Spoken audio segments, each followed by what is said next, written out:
I think I read a study that in Switzerland a few weeks ago that they're no longer suggesting the vaccine for children or able-bodied people, but they still are in other countries, maybe even the US. Like what is the status of how hard people are pushing the vaccine at this point?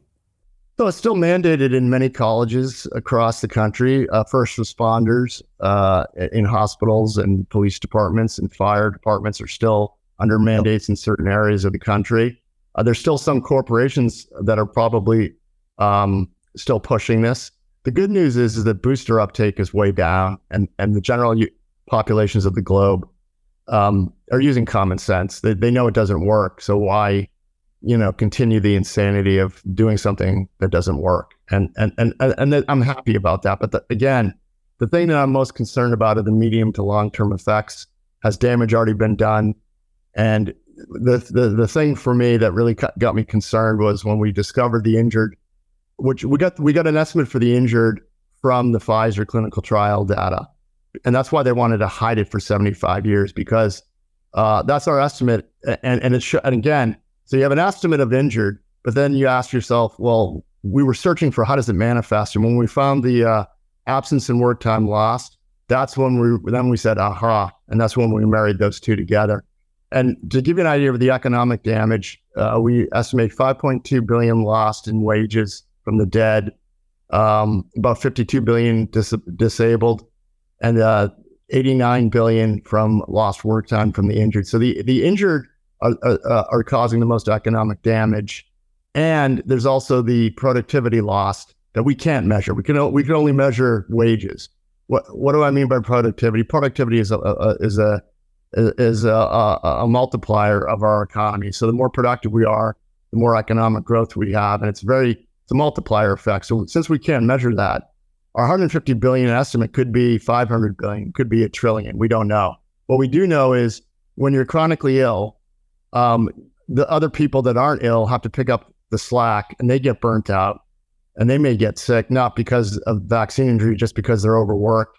They're not chugging along at full speed. And if you are at work and you're chronically ill, you may not be working at 100% capacity. You may be working at 75%, even when you do show up, maybe 50%. So there's lots of lost productivity.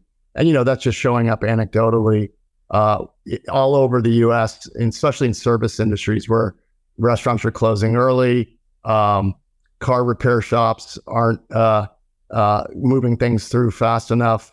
So it's starting to slowly show up in the productivity of the economy. Ed, is anybody in a higher place willing to have conversations? I mean, you mentioned the general, you mentioned a senator.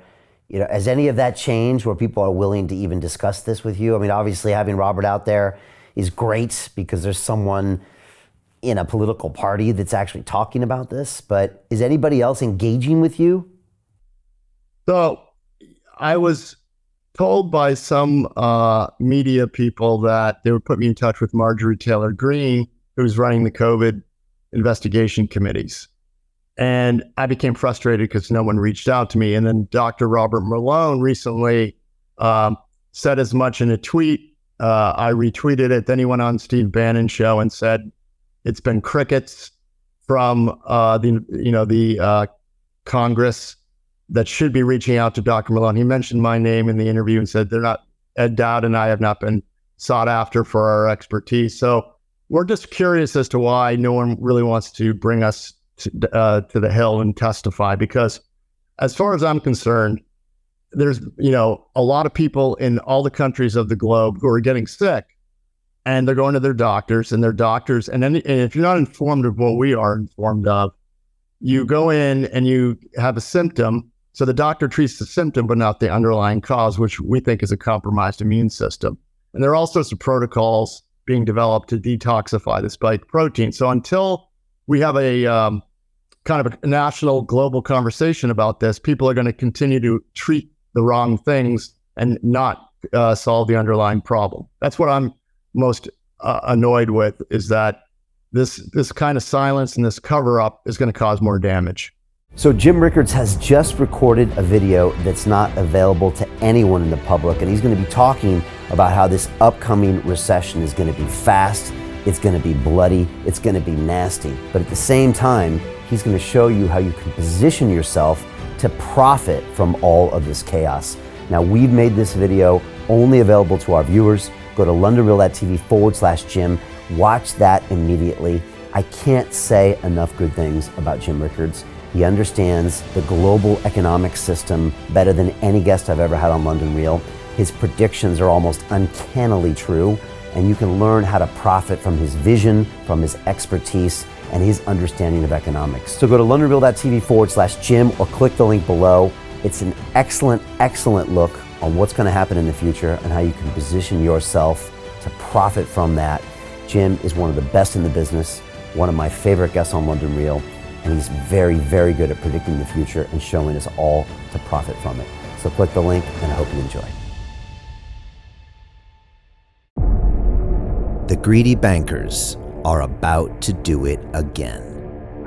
In 2008, they crashed our financial system and nearly bankrupted the entire global economy. Then they received trillions of dollars in government bailouts. And after, they demanded fat bonuses paid for by you, the taxpayer. It turns out the banks haven't just been screwing the American taxpayers, they're also screwing over their investors. Turns out the banking industry is the worst place you could put your money, despite enormous taxpayer bailouts. Now the bankers are back to take away your financial freedom. They lie and tell you that cryptocurrency isn't safe. They try to make it illegal for you to choose how to invest your hard-earned money.